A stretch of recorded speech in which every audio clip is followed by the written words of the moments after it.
Okay, so today we learned how to factor by grouping.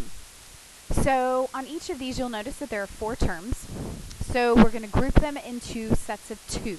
So we're going to take the first 2 in this problem, and we're going to factor out the GCF. So the GCF between those two is x squared, leaving us with an x plus 2. And then we're going to take the second 2 and factor out the GCF, which is a positive 3, leaving us with x plus 2. So if we do this correctly, you'll notice that these two are identical. So they are going to be written as part of our answer. And then the 2 GCFs that we took out will be written as the other part of our factor. So our first factor is x squared plus 3. We got those from the 2 GCFs. And then our last one is the x plus 2. You only write that one time, and that would be our final answer. Number 2. We're going to take the first 2 and factor out the GCF, which would be y squared, leaving us with y minus 1. And then the second 2, we have a GCF of 5, leaving us with y minus 1.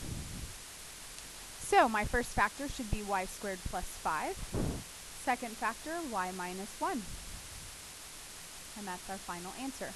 You always want to check to make sure that you can't simplify anymore. On both of these, neither one of those factors could be simplified anymore. All right, number 3, we're going to factor out an a cubed from the first set, leaving us with an a plus 5. And then we're going to factor out an a 8 from the second set, leaving us with an a plus 5. Okay, so our first set is a cubed plus 8, and our second set is a plus 5. Now, here's an example of something that I was talking about. This is a sum of 2 cubes, so this can still be factored. So we have to take this problem and we have to keep factoring it. So our a value is a, and our b value is 2, because a to the third is a to the third, and 2 to the third is 8. So remember, we're going to do a plus 2, because this is addition, and then we're going to do a squared minus, and we have to multiply the 2 times the a, so that's 2a, and then plus 2 squared, which would be 4. So that's what we're going to get from this a cubed plus 8, and then we still have our a plus 5 here at the end. You always want to check to make sure that we cannot still factor. All right, number 4, we're going to take the first 2, factor out an x to the third, leaving with x plus 3. And then our last 2, we can take out a negative 27.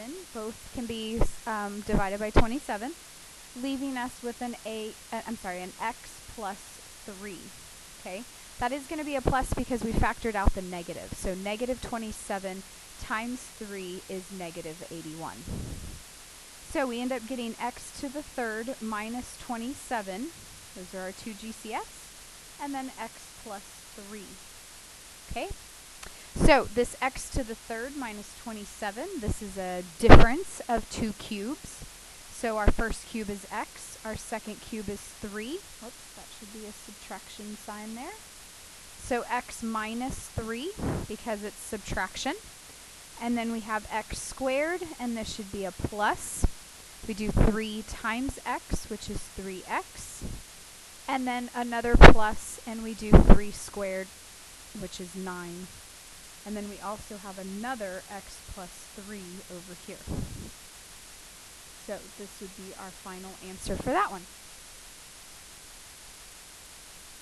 On the last 2 here, it tells us to solve. So notice that we have the equal 0 over here, which means that once we factor it, we have to take each of the factors and set them equal to 0.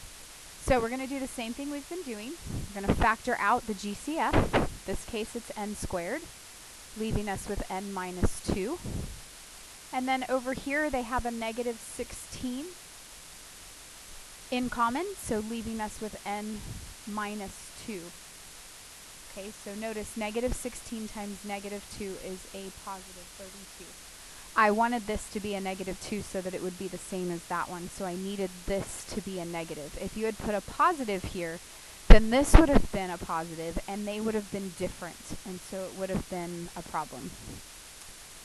So now I have n squared minus 16, and then I have an n minus 2. Okay, so this is a difference of two squares, dots.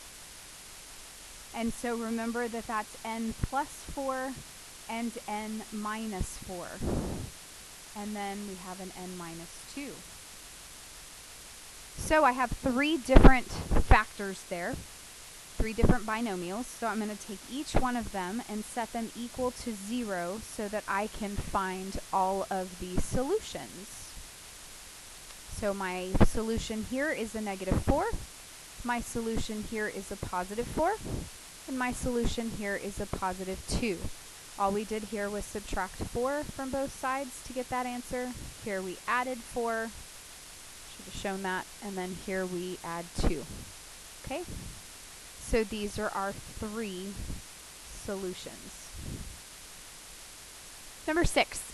We're going to take the first two and factor out their GCF, which is an x squared, leaving us with x plus 2. And then we're going to factor out a negative 9. They both have a negative in common, leaving us with x plus 2. So we're going to end up having x squared minus 9 and x plus 2. The x squared minus 9 can be factored again in by dots. This is a difference of two squares, x plus 3 and x minus 3. And then we have an x plus 2. So x plus 3 equals 0, x minus 3 equals 0, and x plus 2 equals 0. So when I subtract 3 from both sides, I get that x is negative 3. When I add 3 to both sides, I get that x is positive 3. And when I subtract 2 from both sides, I get that x is negative 2. So my three answers are here. And we're done.